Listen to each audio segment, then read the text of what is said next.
Good evening, everybody. Hello, hello, hello, and welcome to another edition of the Beauty in Us Radio right here on Awesome God Radio. I am your host, Nelson E. Brown, and I thank you all for joining me for another Tuesday. It's April 5th, 2022. And again, you are listening to the Beauty in Us Radio right here on Awesome God Radio. We have a very special guest this evening. We're going to kick off the month of April talking about entrepreneurship and what it means to be in the business world. Now, I've had conversations about that on my show before, but I wanted to give you all an opportunity since we're into a new month.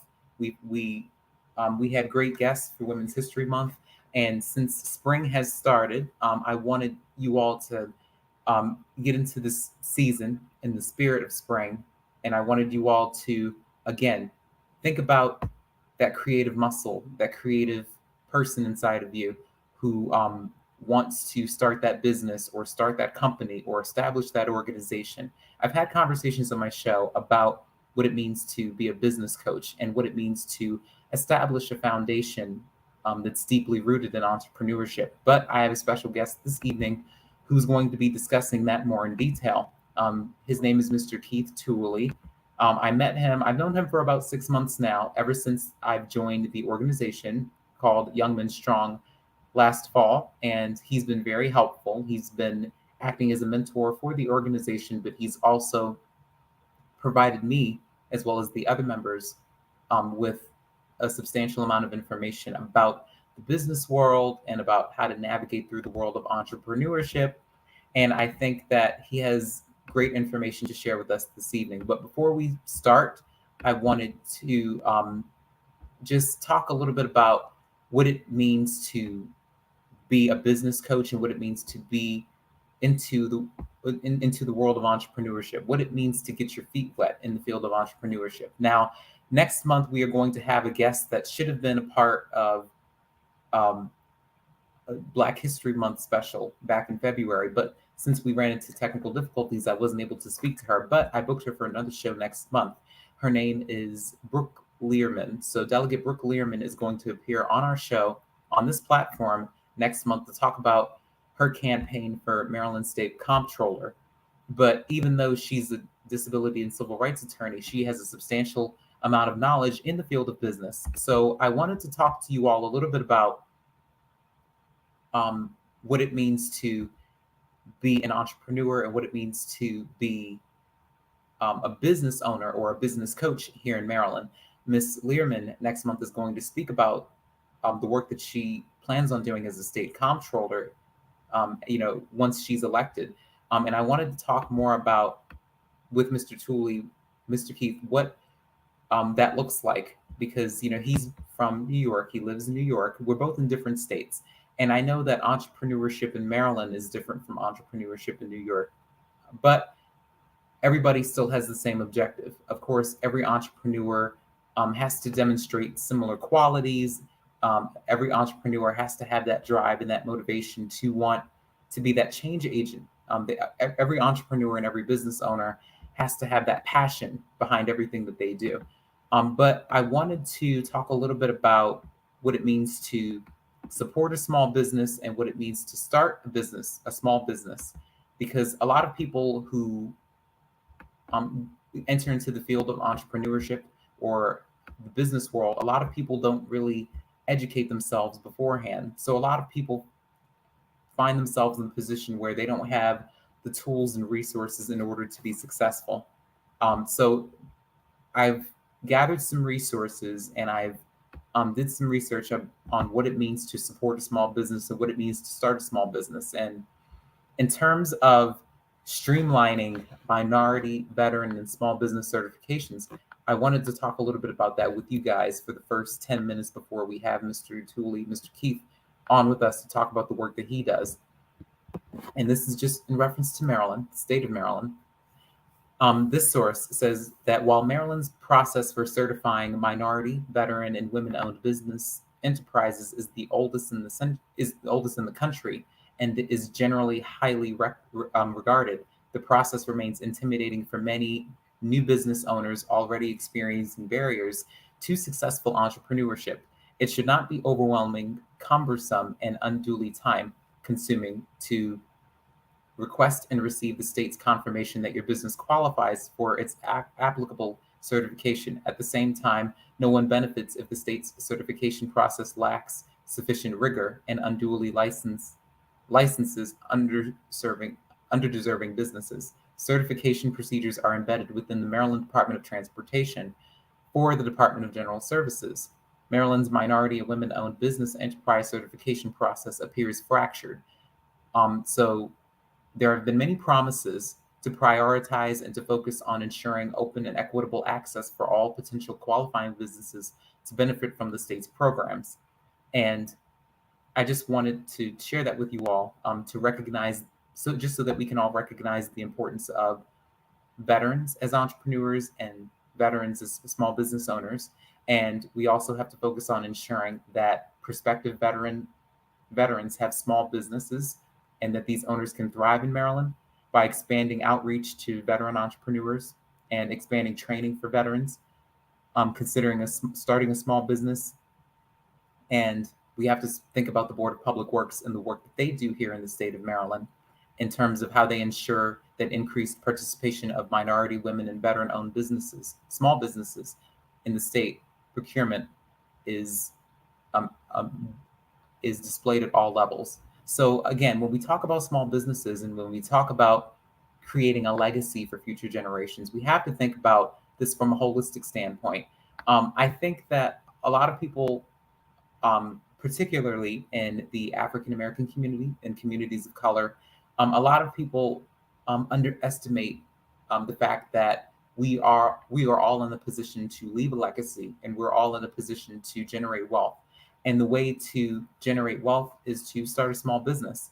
And a lot of people walk in with good intentions when they start a small business, and when they generate fabulous ideas and when they write them down on paper or type them up. But a lot of people just look at the journey from A to Z, but they don't look at all of the obstacles that you have to go through in order to make your business come to fruition, to make your dreams come true, so to speak. So again, I shared that information with you all just to let you all know that there are, and again, the rules for different states apply, but of course we all have the same objective, which is to, again, build that legacy and to generate wealth. But different rules apply to different states. But for here in the state of Maryland, I think that it's suffice it to say that Maryland is a very diverse state, a very inclusive state for the most part.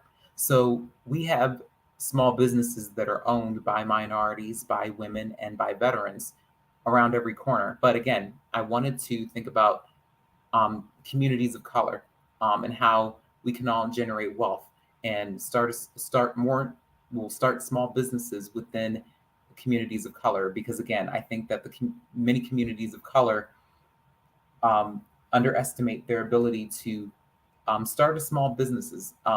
We're very creative and we're very talented, and I think that our creativity and our talents need to be displayed through the work that we do as entrepreneurs. But again, we have to think about what it means to start a business. We have to think about what our overall objective is, and we also have to stand on purpose whenever we do start a small business, or whenever we do have a conversation about starting a business or generating wealth. So we also have to think about the resources that are required just to start a small business. And many sources say that Maryland can work more cohesively in developing inter and intra-governmental resources to support the infrastructure for job creation and corporate development. And there are many policies that can ensure that the lines of communication between business and government are open, and that they prioritize educating the business community about existing state and local programs. And these can provide incentives to coordinate resources for businesses across every government agency within the state of Maryland. So again, we not only do we have to think about what our overall objectives are, we have to think about what kind of resources we need in order to help us run our businesses, in order to get our feet planted, because you can't run a business without having an adequate amount of resources, the appropriate amount of resources. It's not just about the quantity of resources, but the quality of resources that you have. in order to start a small business and in order to be a successful entrepreneur. So, again, there are many people within our communities who have consistently supported small businesses in each and every one of their districts. And again, I encourage you all to reach out to your elected officials and your councilmen, your state delegates, your state senators, and your congressman's offices to see how you can request those resources for small businesses, so that you can help, so that they can assist you in helping your helping your dream come to fruition and your dream come true. I think that it's important for us to understand that not only can we create jobs, but we can again create that legacy for future generations of children and young adults who are coming up behind us. And we also have to remember that in the early stage of the startup businesses, they need access to capital, incentives, and support to build those small businesses in Maryland and to stay in Maryland. I think that it's important for us to understand how important it is to incentivize companies and how we can, in many ways, in a variety of ways, help them grow. I think that we have to remember who our capital investors are, and we have to remember which grants um, are available for all of the people who need them in order to generate some sort of piggy bank, because you can't start a business without any money, and you can't start a business without having those resources. Everything builds upon itself. So again, I've thrown a lot out there, but I wanted to again segue into our conversation about small businesses and entrepreneurship. And again, everybody's into that um, um, entrepreneur spirit right now. Again, we're starting a new season, a new month, and a lot of people are still in the first phase of the year, the first quarter of the year, and they still have those ideas jotted down on paper. But there are some people who still don't know how to get from here to there. So that's what Mr. Tooley, Mr. Keith, is going to talk to us about in a few minutes. But I wanted to give you all an opportunity to share with me what kind of businesses you all have, what kind of dreams that you all have that's on paper. I mean, a lot of people have great ideas. I know people with tons of businesses, from fashion to journalism to even people who, you know, you know, sell candy, sell snowballs. I mean, we are all in a position to make money. We are all in a position to generate wealth. We are all in a position to make the magic happen, so to speak. But in order to generate wealth and in order to establish that legacy, everybody in your community, everybody in your village has to be on board. A lot of people, again, underestimate their ability to do that. Many communities of color have the ability to do this. I mean, we are filled with so many talents. We possess so many talents and we have so many gifts. And the world has to have, should have, I should say, the opportunity to see that more often than they probably do.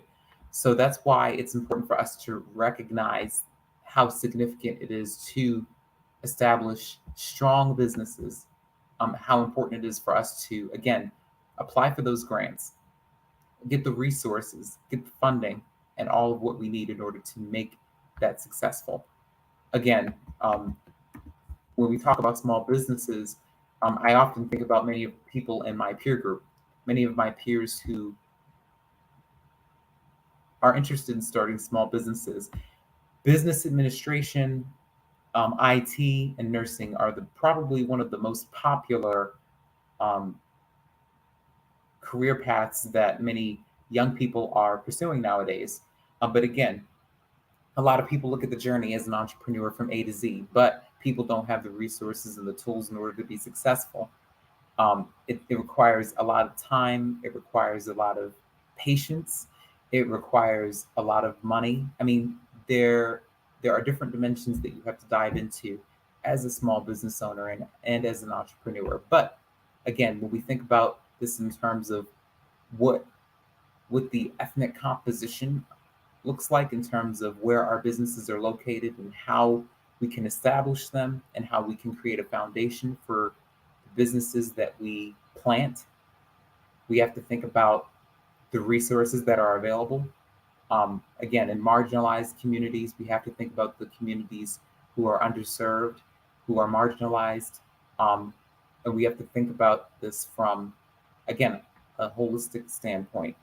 But I wanted to, again, just give you all an intro about that. But since it's 6:15 and since he's available, I'm going to add Mr. Keith, Mr. Tooley to the stream to talk to us about his career as a business coach and as an entrepreneur.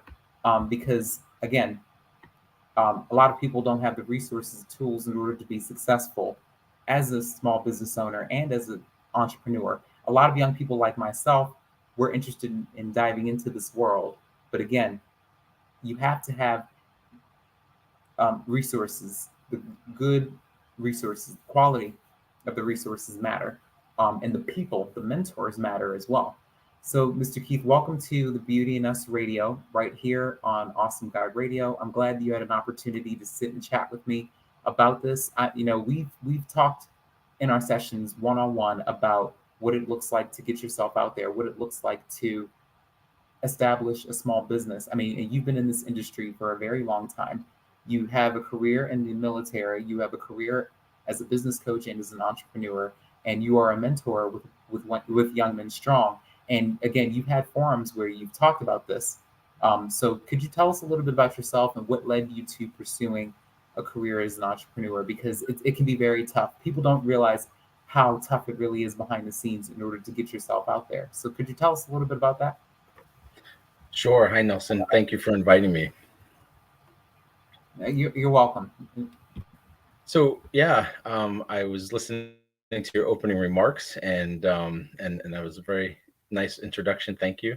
And I do agree with you 100%. We do need more people, especially young people who are trying to come into the world of entrepreneurship to understand what it's like to be a business owner, because most of what I do is in business coaching one-on-one with individuals who are running small businesses, and a lot of managers who have kind of stepped up in the workplace, and I feel like it's more of a calling than anything, because when people are trying to start a business, you probably know 80% of them fail within the first 5 years. And it's it sounds like a huge number. But when you think about it, probably when you look at the startup of a business, if someone has experience when they start up a business, more than likely they're going to succeed in making it happen. It's when you have an idea and no business experience that you get caught up in that 80%, I think, and for that reason, when you're trying to find funding for your business, or you're trying to find people who can come on board with you, the or you put a business plan together, for example, and you try to shop it at the banks. The banks will, the first thing they look at is your experience. How much experience do you have? I mean, they'll get to the financials right after they look at your experience and your team's experience, and then they look at your financials and see what you're doing. And if you can prove that you have good experience and that your idea is profitable, then you have the best chance to find funding from various sources, but specifically the bank. And their underwriting is meant to kind of look at those kinds of things. What do what experience do you have? And also, if you look at, say, Shark Tank, have you ever watched that show? The first thing they ask is, do you have any financials, as in experience? Like, do you have anything to show for what you've been trying to do? They want to see sales, they want to see numbers, but it's more about and I think you get a feel of this when you're watching that show. They want to know how much sweat equity you've put into this, and what are your efforts yielding. And if they see that what you've done with very little has been profitable, then they most likely will latch onto it and give you some kind of offer. But when when you don't have any uh, momentum, then they always say, for that reason, I'm out. And that's what happens on Shark Tank. So if you're looking at starting a business, I'd say there's probably two things that are most important. And the first one is to be as crystal clear on your mission as possible, right? Because if you know where you're going, you can set goals to get you to where you want to go. But if you have no idea, it's going to be a rough road. It really is. And you're gonna and they show all kinds of memes and graphs on every social media page, where if you look at the trajectory of the business, everyone thinks it goes straight up, and it doesn't. It kind of goes up, and then it comes back down, and then it goes back up, and then it comes back down, and then eventually it goes up. And this is one of the things that I think a lot of entrepreneurs are just simply not prepared for. When the with my background, I was a military officer. Graduated from West Point in 2001. And one of the things that I started to do before I left the military was to gain some experience in some side ventures. And mainly because I wanted to figure out what sales looked like, because sales is a very difficult part of any business. And when you start to look at where people fail in a business, it's a lot of times it's on the sales and marketing side of things, because many times they have a great idea. They go into the business because they have this drive, this calling, this product, this service, whatever it is, some experience in doing what it is they want to have the business and run the business for. But when you try to get clients, there's a portion where you have to just believe in what you're doing so much that you're just kind of pushing forward and talking to everyone and trying to get your message out. And there are some skill sets there with talking about what it is that you're doing, and getting that message across and your passion across, right? And then there's a little bit about the sales of it, right? We have to actually close somebody to make a sale. And so you have to talk about money, and people are often very uncomfortable talking about money, and it scares people away.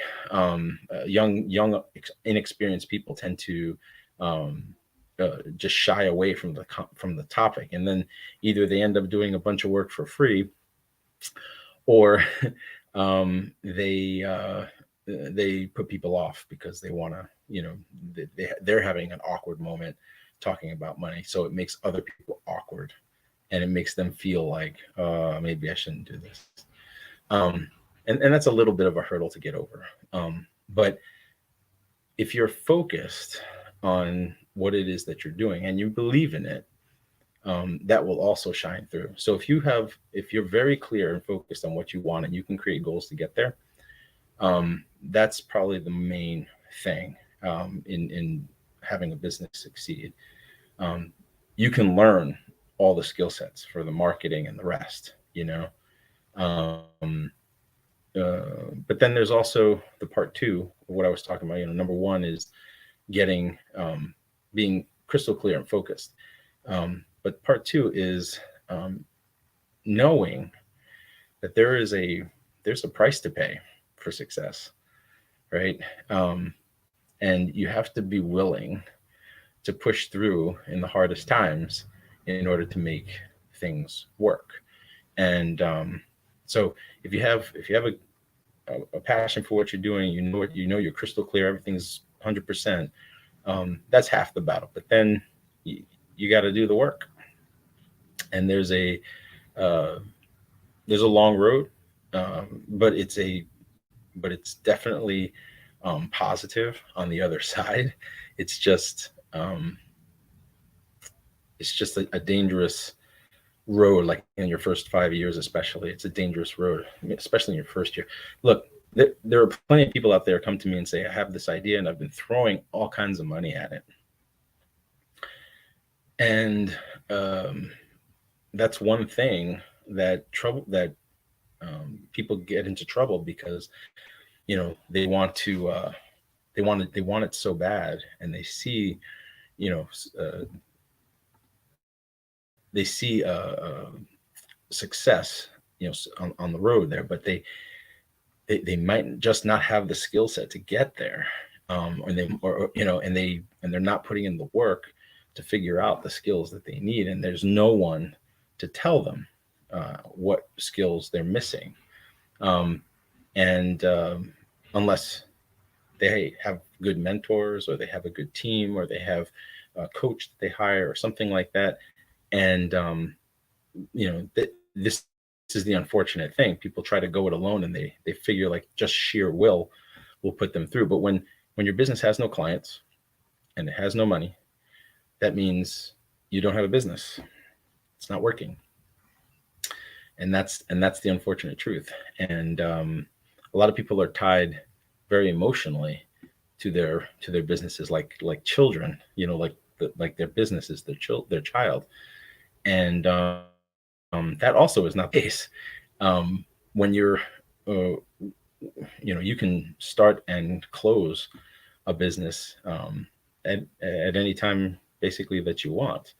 If, you know, and if your plan shows that you have a uh, the goals that you set, you're not you're not hitting them, then I think you have to consider, you know, that maybe you are going for the wrong client, or maybe you started the wrong business, or, you know, or maybe this is just not for you, you know. And I think that's why, you know, some people succeed and some people don't over and over, because they're either not crystal clear and they're pursuing all kinds of things without, you know, um, without a clear vision, or it's really just not for them. Like they don't have the stomach for it, they don't have the nerves for it, they don't have the stamina for it, and then they fail. So I don't know. I think that's a long-winded answer to your first question. I'm sorry about that, but I think all of those things are very important when you're first considering being an entrepreneur. Yes, I mean, and you kind of answered, and I appreciate that because you kind of answered a couple of my questions. One was about the challenges of being an entrepreneur and why men and women should be entrepreneurs. My next two questions are, what are some of the joys of being an entrepreneur, and also, um, why is it important for people to understand that, you know, when you are a business owner and when you're an entrepreneur, it's not just about, you know, making money or generating a second source of income, you know. And like I said in the beginning of the show, you know, you're building a legacy here. You're establishing a foundation. It's not just about you making money, and it's not just about having a side hustle. This is a foundation. This is a legacy that you're leaving. And and what I speak about all the time with my people in my peer group and also with a lot of my colleagues is that many people, especially, you know, I'm going to speak for my own community, the Black community. Um, we have a very, very difficult time leaving legacies for future generations.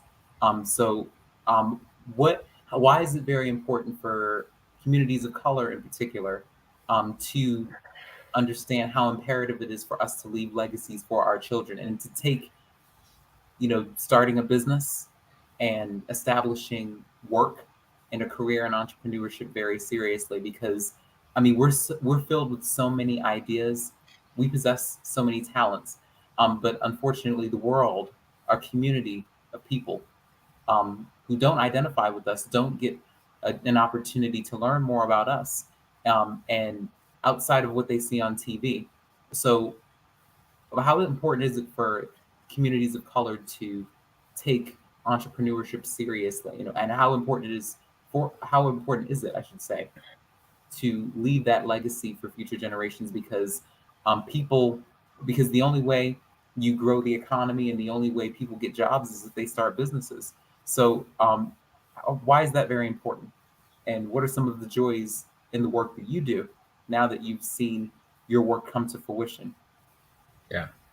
So great questions. And there's definitely joy in starting something that is your own, and having time for yourself, and being able to carve out um, uh, work time and family time and things like that. Um, Funny enough, I find that most entrepreneurs who are successful people, they tend to do that very well. They tend to cut out time for themselves, time for their families, but they work a lot.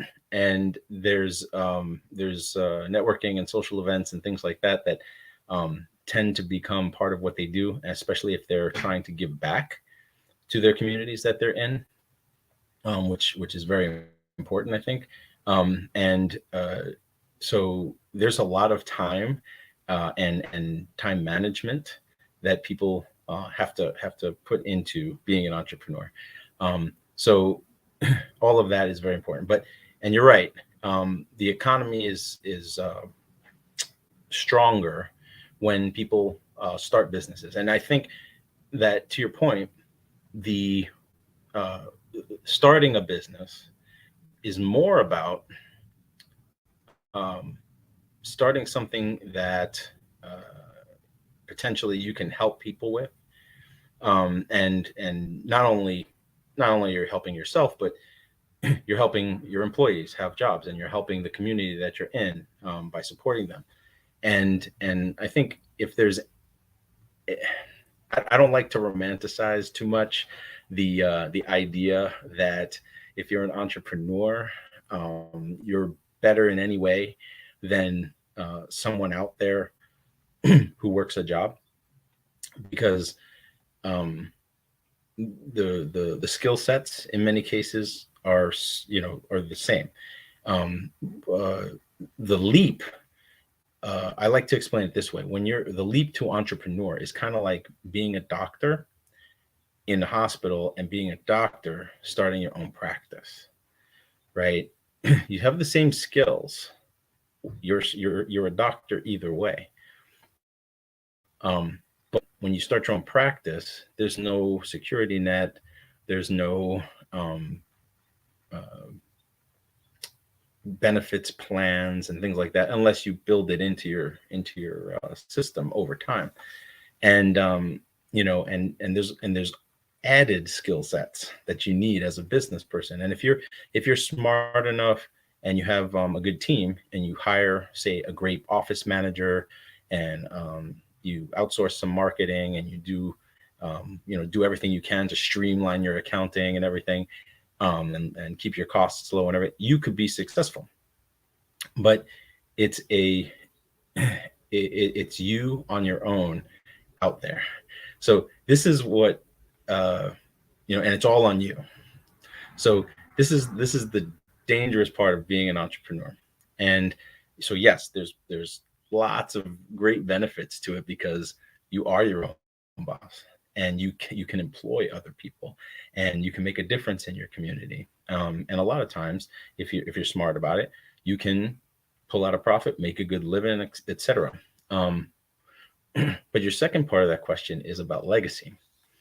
And um, here's the dangerous thing about being an entrepreneur and automatically thinking that you're going to leave a legacy. Um, it takes planning. Okay, there's a lot of guys out there who start businesses together, and they want to be partners. They want to 50-50 partners. And as part of what I do, I have to talk to people about this because um, you can be 50-50 partners, but more than likely, someone is the driving force and someone is the supporting force in that partnership.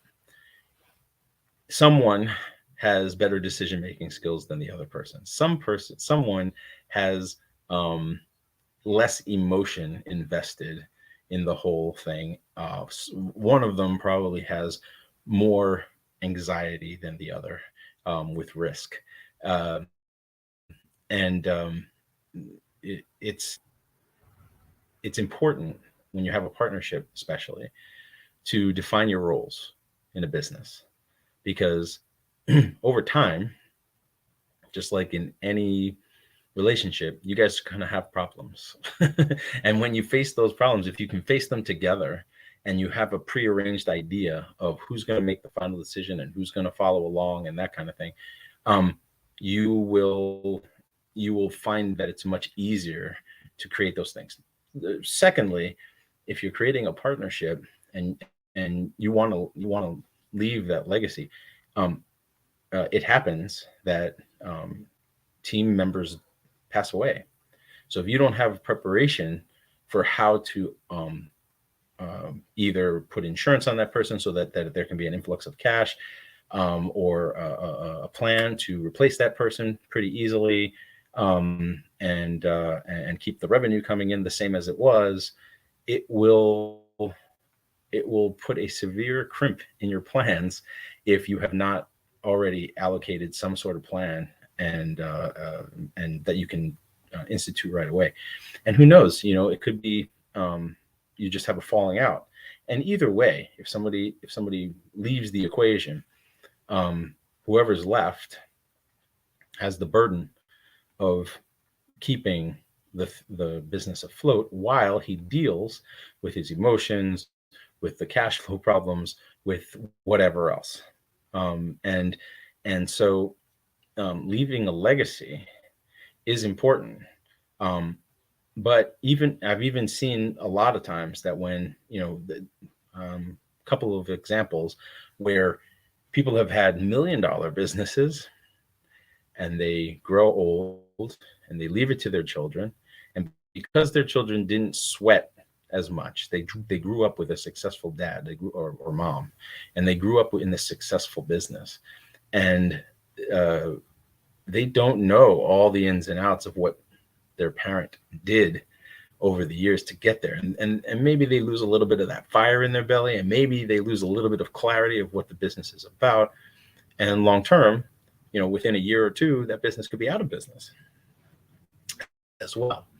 So leaving a legacy is more about preparing for that inevitability, and then you can, whether it's creating a trust for your family, and making sure all of the the beneficiaries of their insurance all go there, or whether it's putting aside the money into a trust over time, or whether it's just creating a very good plan for your business as far as like retirement and all the rest of that. Um, those are the things that leave legacy. The business itself, I hate to say it, is not the only thing. If you're just preparing to have a business so you can just leave it to somebody, that isn't in and of itself a great plan for legacy. So I think we should not romanticize that.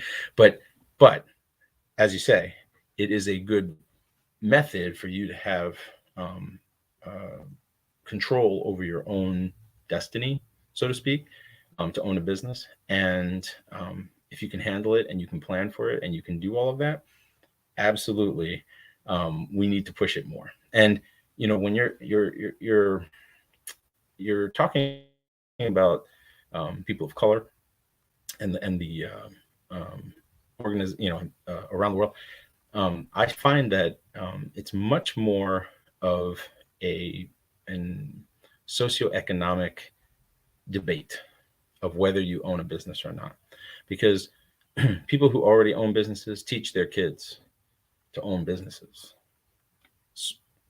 at least a little bit.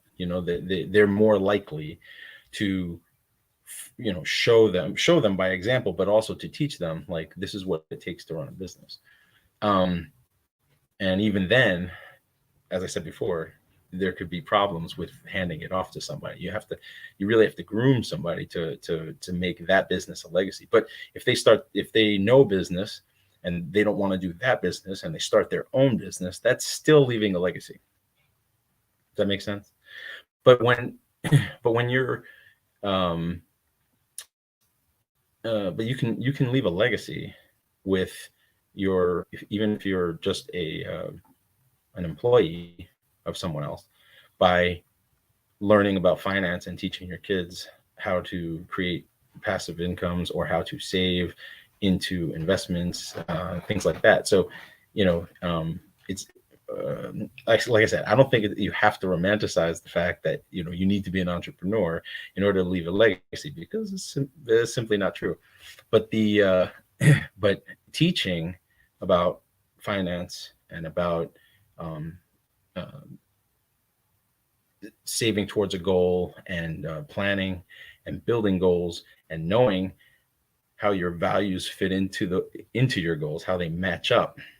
I look at goals like what you have to do to get to where you want to go, and I look at values like what you're willing to do to get to those goals, right? And if you can manage those two things, I think you're going to leave a significant legacy, and you can teach that to your children. You can teach that to your friends. You can mentor other people with this, and I think that is something we need to do at every level. We very rarely teach these skills to our families or in school at all, unless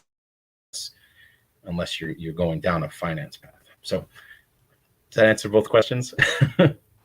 Yes, it does, and I like the way you explained everything, and I tell people that all the time, and I say that because a lot of people don't talk about it as often as they should. A lot of people bypass the conversation. A lot of people don't think that it matters. It does matter.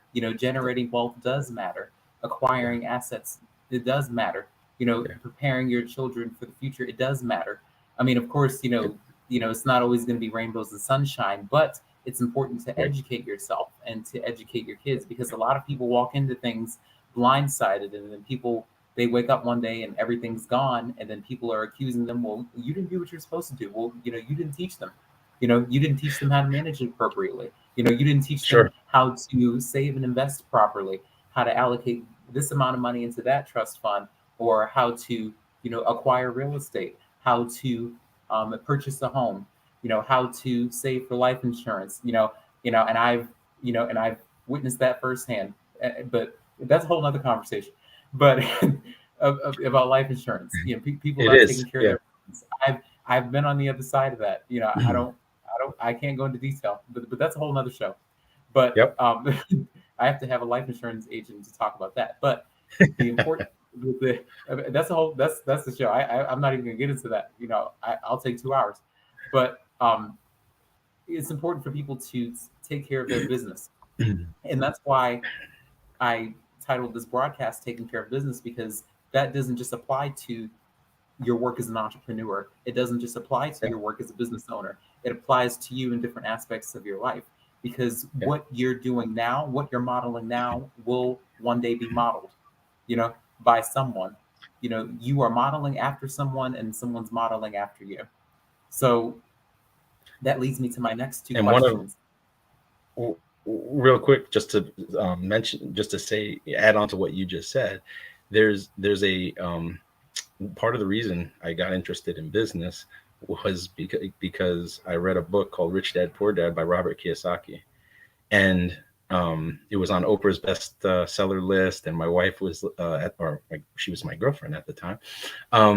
She said, oh, maybe you're interested in this, And so I read it, and it one of the things in there is handle your business, and take care of your business. And by your business, he means your life and your whole life, like where you make money, how you make money, um, generating investments and passive income and all that kind of thing.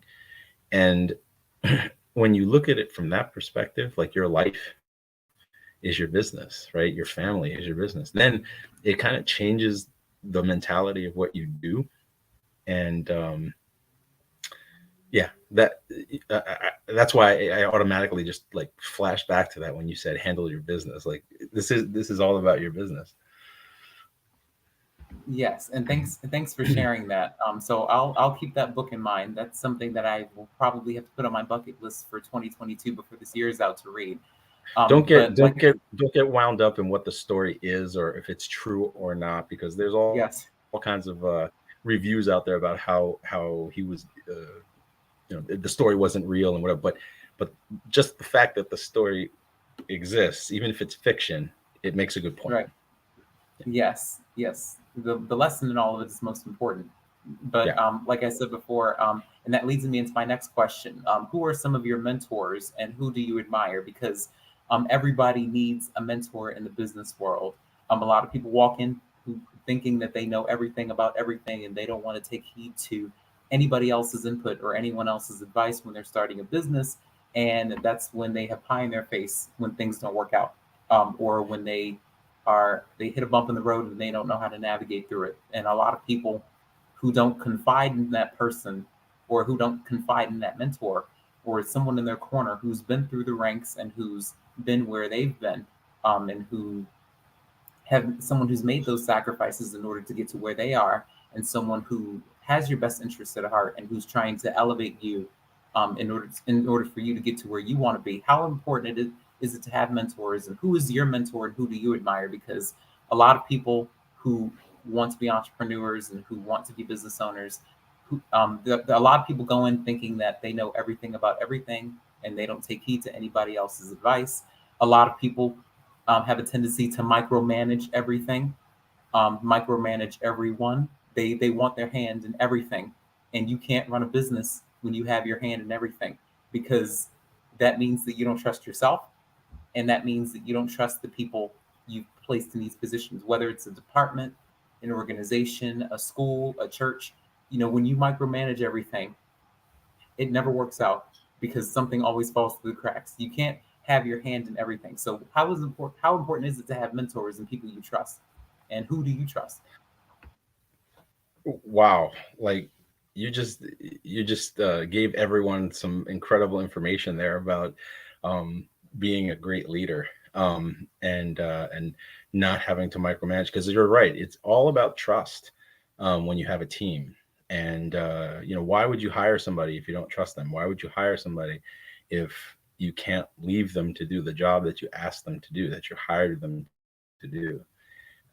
So that's what you just said is super valuable to a lot of people, especially anyone who is going to build a team, and be the leader of that team. And I would say over the years, I've had dozens of mentors, and I think it doesn't matter if you're um, an employee or an entrepreneur. You can find a mentor in your space. So when I was a military guy, I looked up to the officers who I felt most comfortable with, who I felt like I could trust, who I felt had a lot of experience, and especially the ones who were going on a path that I was going and that I wanted to go on. Right. So like when I left the military, I was a company commander in Korea, and my boss, who signed on a little less than halfway through when I got there, he was somebody that I had experience with before as a commander. He was a battalion commander. Now he was a brigade commander. And, I was just a company commander, but I was his company commander for, 400 and something people. And he was a great mentor because he constantly let us do our jobs, just like you were saying. He let us, he gave us the responsibility. He said, but do it, do it to my standard, but do it to your standard, and as long as the job was done, he you know he didn't complain about anything. In fact, he pat you on the back. And so I guess over time, the mentors that I've chosen in my life are people who are on a path that I want to be on and seem to have the experience that I need, and who are relatable. They have to be. It's not just about being the best in your field. Um, uh, I think a lot of people leave jobs not because their boss doesn't know what they're doing, or that they're too demanding, or that it's more about the relationship that they have with that boss or that manager. And if they find that um, there's no trust, or they have more competence than their manager or their boss, or the boss is constantly berating them for things that are not their fault, or whatever. These are all leadership and relationship and trust things, right? So people leave the job because their manager is not trusting enough, or sets a crazy standard that no one could accomplish, or um, has no patience for failures, even tiny ones, or teaching. I find this a lot. Like when you go into a business, and especially big businesses, and someone is a manager, let's say a sales manager. Many times it's because they're a great salesman, saleswoman, right? But then they get put in charge of 4 to 5 or 10 people, and they say, do what I do. And because people are different in the way that they sell, and people are different in their personalities, and people are different in all kinds of ways, they may not understand what it is that person does, and it looks kind of like magic to them that they bring all these clients, and they close all these clients and whatever. Or maybe they're just not willing to do, like, this is where the values section comes in, right? They're just not willing to lie to a customer to get them to buy, or they're not willing to push a customer the way that the salesperson, that the manager does. um, um, and this, I think, is what um, challenges those managers and those salespeople who are trying to work together. And then that is what makes people leave. It's not that they can't do the job. It's just that they can't do it the way that guy or that girl says to do it. And then that manager or that salesperson doesn't have the ability to communicate how to get to where he or she is in the sales, and to that level of ability. And then it just doesn't work, because that's when you're banging heads all the time. So my mentors, as far as I'm concerned, my mentors are in any piece of my life, right? If I have a spiritual mentor, more or less, where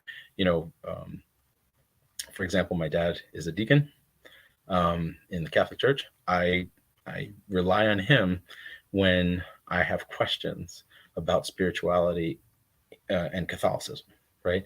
And then I can always talk to a priest as well, um, and friends who are in the church as well, and they have the same kind of mentality that I do, but maybe they have different experience than I do, and I like to learn from them. When I was in the military, it was the same. I would grab the people who I knew were on a path where I wanted to go. And somebody told me very early in the military, and I think this is good advice for anyone, anywhere. Um, Find someone who you um, get along with, and who is on a path that you want to be on. And you don't have to be them. In fact, don't be them. But um, pick their brain and use them as a mentor, and let them, believe me, a mentor relationship is not just good for the one who's being mentored. It is also very good for the one who is doing the mentoring. Similar to what we're doing in Young Men Strong, where some folks don't have the benefit of growing up with a mother and a father, or in a home that has a mother and a father regularly. And if you want to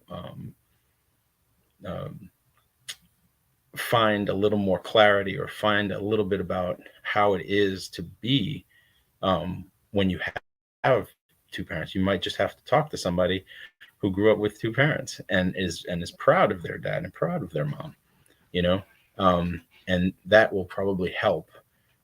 That's a mentor. That can be a mentor in that regard. So I would say find somebody who don't toss away all the experience from people that you meet and get angry at people for having what you don't. Right? Learn from them. That's what a mentor should be, and that's how I pick my mentors. Yes, and that's wonderful. So we have about 4 minutes, a little less than 4 minutes before we wrap up the show. So, how can people get in touch with you? How can the listeners get in touch with you if they want to learn more about how to invest in a business, how to plant your feet in the field of entrepreneurship, and how to use your influence in order to start that foundation, to start that organization, or to start that business that they've been waiting to begin, because you have a lot of people again who don't have the resources and tools to be successful, and they want help and they need help. So how can they reach out to you if they have any more questions about that, and how can they use your influence in order to help them grow and climb the ladder, so to speak? Yeah, great question. So the easiest way to contact me or find out more about what I do is to just go to www.powerties, POWERTIES.us, and there's a wealth of information there that I think you can find. But on there, you can schedule a 30-minute session with me for free. So that, I think that is where to start. That is, talking about preparing the way. When I talk to somebody for 30 minutes, I try to get to the point, right? Get to where they want to go, right? And show them as easy a path as I can to get them there, without, with and without help, right? So it's not about coming to a session and then trying to get me to sell you on something. Nope. My path is all about trying to help people find what it is they need to do to move forward in entrepreneurship, especially, but in life and business in general, and find that those goals and those values that they are that they will need to power them through this whole thing. And we start that in that 30-minute session, because I think that is the place to start, where people think I need help in this or that. That's the place to start, so that they can figure out what they need to do. And then we can recommend this service or that product, and then we can move forward. So, yep, PowerTies.us, and book a 30-minute session, and we will have a conversation that will change your direction of business and life. Well, thanks again, Mr. Keith, for appearing on this broadcast. I thank you for sharing a wealth of information about the field of business and about the world of entrepreneurship.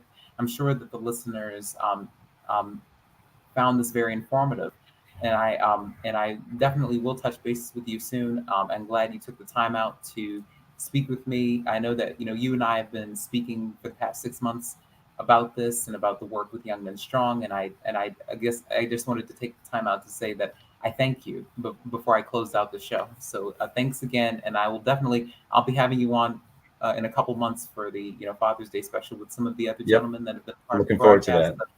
Yes, so I'm going to be waiting until then. So thanks again. Awesome. Thank you for having me. I really appreciate it, and I really had a good time. Thank you. You're welcome. Take care. You too. Okay, so that wraps up another edition of the Beauty in Us Radio right here on Awesome God Radio.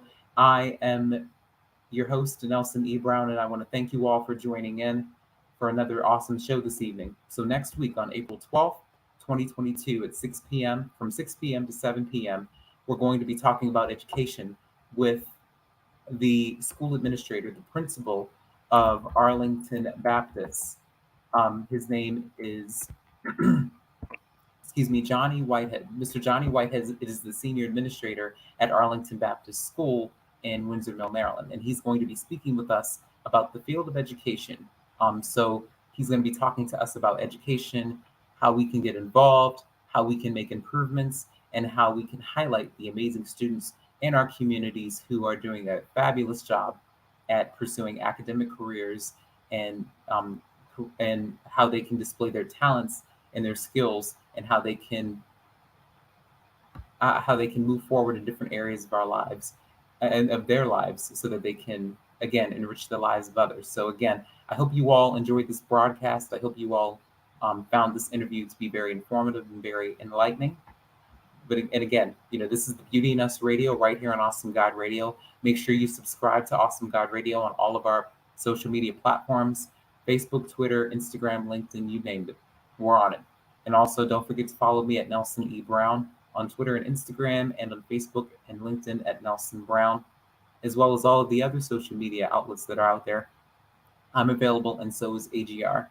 So this is Nelson E. Brown signing off. I will see you all next week. So make an appointment to meet me back here on April 12th, 2022 at 6 p.m. so that we can talk about education for the first half of the show. And for the first half of the show.